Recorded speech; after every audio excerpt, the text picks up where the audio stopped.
नगरसेवक प्रसाद कळसे नगरपालिकेत आक्रमक विविध प्रश्नांवर उठवला आवाज। पंढरपूर नगरपालिकेची सर्वसाधारण सभा पार पडली। सभेमध्ये शहरातील विविध भागातील नागरी समस्यांवर सविस्तर चर्चा करण्यात आली। पाणी पुरवठा, रस्ते, स्वच्छता, गटारी तसेच इतर मूलभूत सुविधांबाबत नगरसेवकांनी प्रशासनाचे लक्ष वेधले। यावेळी अनेक नगरसेवकांनी आपल्या आपल्या प्रभागातील नागरिकांच्या प्रश्नांवर आक्रमक भूमिका घेत प्रशासनाला जाब विचारला। विविध विकास कामांमधील विलंब तसेच प्रलंबित प्रश्न तातडीने मार्गी लावण्याची मागणी करण्यात आली। नगरसेवक प्रसाद कळसे यांनीही आपल्या प्रभागातील विविध समस्यांवर आक्रमक भूमिका घेत सभागृहात आवाज उठवला। विशेषतः आषाढी वारीच्या काळात रस्त्याच्या स्थितीबाबत त्यांनी प्रशासनाला धारेवर धरत संबंधित अधिकाऱ्यांना जाब विचारला। भाविकांच्या सोयीसुविधा आणि नागरिकांच्या दैनंदिन अडचणी लक्षात घेऊन आवश्यक उपाययोजना तातडीने करण्याची मागणी त्यांनी केली। पहा काय म्हणतायत नगरसेवक प्रसाद कळसे। आज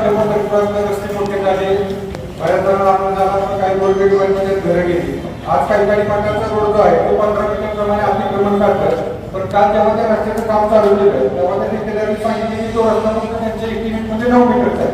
मग त्या रस्ता 9 मीटरचा करायचा होता तर लोकांची घरं 15 मीटरपर्यंत पाडण्याची अध्यक्ष महोदय गरज नव्हती, कारण 15 मीटरवर आज ज्या घरात ज्यांना टॉयलेट बाथरूम नाही त्या महिला घडत होत्या तिथं की आमच्या घरात टॉयलेट बाथरूम नाही, तरी सुद्धा त्या तिथं तुम्ही दबाव वाढवून कोणाचंही नाही तर टॉयलेट बाथरूम पाडले, एक 6 इंचाचं कंपाऊंड भिंत पाडली आणि आज तुम्ही सांगताय की रस्ता फक्त 9 मीटर आहे।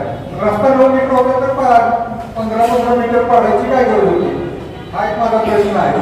आणि दुसरा विषय की वारीच्या अनुषंगानं की अध्यक्ष महोदय तुमच्याकडे पण भरपूर लोक येत आहेत, विचारणा करत आहेत आणि सगळ्या नगरसेवक लोक येत आहेत की वारीच्या अनुषंगानं जे लोक आपल्या पंढरपुरातले जे वारीवर जातात, जे लोक 4 वाऱ्यामध्ये दुकानं लावून आपल्या घरासमोर चुडे बांगड्या असू द्या, प्रसाद असू द्या, हळदीकुंक असू द्या, ही दुकानं जी लावून जातात ती लोक आज संभ्रमात येत आहेत की आम्हाला वारी दुकान लावून येणार का नाही,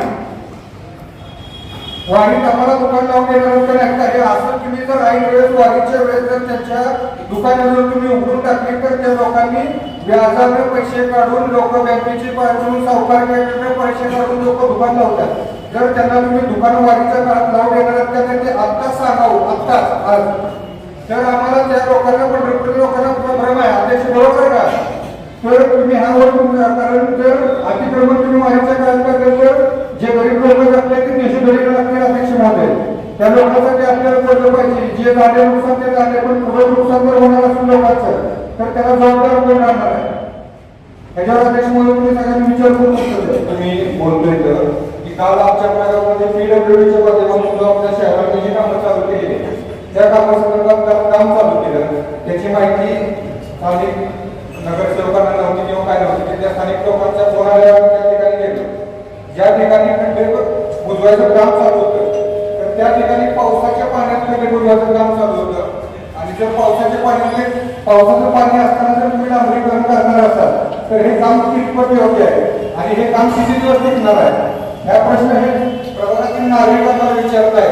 कारण जर आज आपण सांगतो की निधी नगरपालिकेला PWDकडे आहे, पण काम तर आमच्या प्रभागात होते आणि जर अशा पद्धतीने निकृष्ट काम होत असेल तर त्याला जबाबदार कोण? याची तुम्ही आम्हाला या विषयावर तुम्ही हे करावं, कारण या पावसाच्या पाण्यात जर तुम्ही काम केलं तर तुम्ही असं सांगू शकता की हे काम किती दिवस टिकणार? काय होतं की बाहेरचे जे बाहेर परप्रांती येतात आणि ते कुठेही कसे गाडी लावतात त्यांना ते म्हणजे हे करून केलं जातं, पण आपल्या स्थानिक लोकांना जर काढत असणार तर त्यांनी त्यांचा उदरनिर्वाह कसा केला कशावरती करायचा? आणि म्हणजे आमच्या सगळ्या सभागृहाची अशी विनंती आहे की तुम्ही याच्यावरती विचार करून 22 तारखेच्या पालखी म्हणजे ज्यावेळेस क्राऊड जास्त वाटतं त्यावेळेस ते स्वतः उठतात, पण 22 तारखेपर्यंत 23 तारखेपर्यंत त्यांना तुम्ही आदेश करा अध्यक्ष महोदय, म्हणजे तुम्ही हे करून घ्या।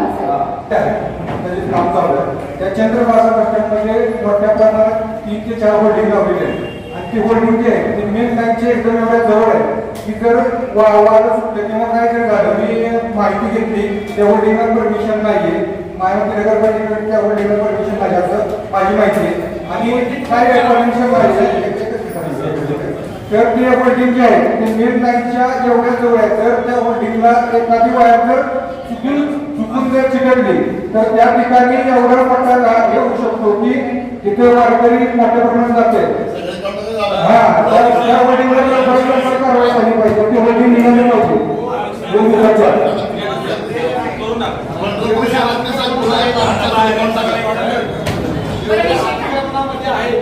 सगळे